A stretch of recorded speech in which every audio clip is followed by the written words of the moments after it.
Chris with the Marlborough Economic Development Corporation, also known as MEDC, and I'd like to welcome you to this special on-location edition of our virtual newsletter geared towards keeping everyone informed about all of the city happenings here in Marlborough, Mass.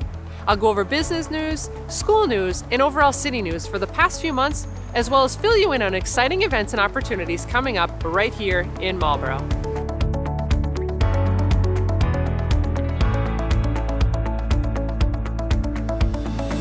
Over the past 2 months, the MEDC and the City of Marlborough have continued to stay busy, despite the hot and humid weather. Here at the MEDC, we were thrilled to visit Marlborough small business owner Patricia Murray of Dancing Orchid Soapworks to present her with a check. Patricia is a recent MEDC Toolbox Rental Assistance Grant recipient, allowing her business to grow and expand right here in the downtown district. Located at 266 Main Street across from the Walker Building, Patricia specializes in handmade candles, soaps, body creams, and more. To learn more about MEDC's Toolbox programs, please visit our website or click on the link below. In July, we welcomed Phantom Gourmet back to the City of Marlborough and joined them on a very delicious tour of some of our finest establishments. Shout out and congratulations to All Town Fresh, Lalo's, and Street Kitchen for being featured by the Phantom Gourmet, and thank you for allowing us to sample along with them. We were excited to see Business Facilities, a nationwide site selection publication, recognize and celebrate the city's efforts around strengthening our school-to-business connections, building the workforce pipeline, and bolstering relationships with our life science sector to ensure future economic success. A link to this special feature in their May and June edition is included in the description below. Make sure to check it out. Coming up next month, we will return with our live video podcast, Exploring Economic Development with MEDC, on Wednesday, September 7th, featuring special guest Pete Hebert from Mass Econ to talk about Team Massachusetts, and we look forward to celebrating Manufacturing Month in October with a special edition of Inside the Industry.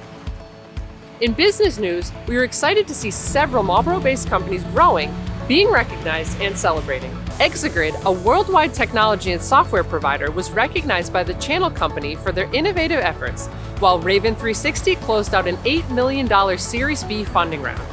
Cloudwave was in the news announcing a new board member at the end of July, while CardioFocus filed for key patents that will allow them to move forward with new technology designed to treat atrial fibrillation. And Marlborough Hospital received national recognition for being a top hospital by Money and the Leapfrog Group. Congratulations to all.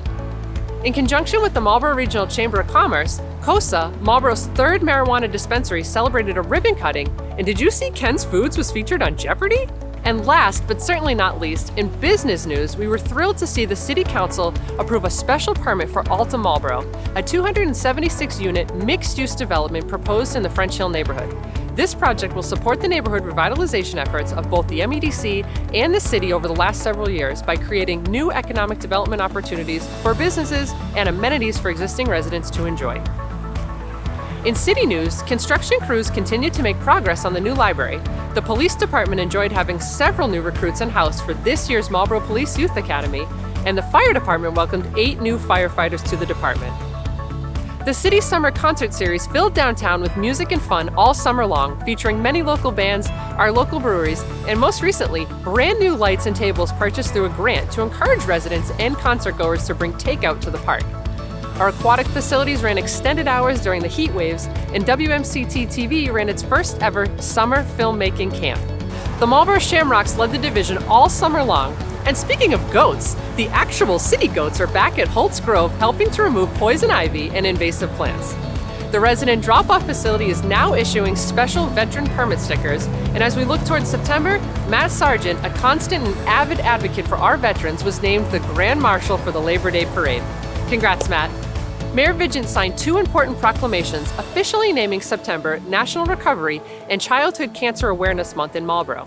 And the Marlborough Fire Department worked tirelessly with assistance from several surrounding communities to extinguish a 25-acre brush fire in the desert conservation area. A very special thank you to all the first responders for their hard work and dedication to protecting our city.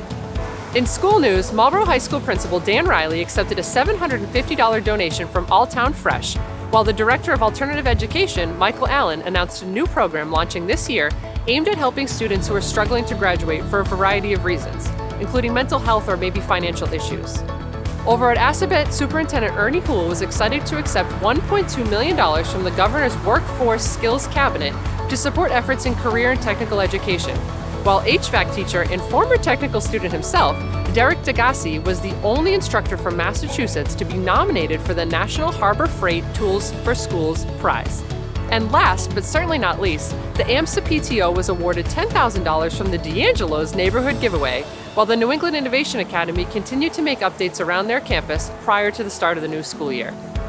On behalf of the MEDC team, we want to wish everyone well as the new school year gets underway, and we look forward to seeing you at the Labor Day festivities, the Food Truck and Arts Festival, and the Brewers Association's Oktoberfest, all here in downtown.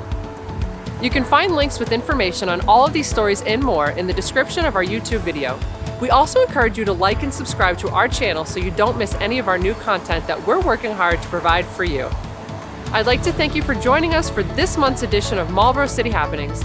And whether you're a resident or a visitor, a small business owner or an employee of one of our large corporations, or maybe you're someone who's just interested in our community, we want to hear from you. You can visit our website, send us an email, or give us a call. You can also follow us on our social media at Marlborough EDC, where we focus on sharing and creating content especially designed with Marlborough in mind.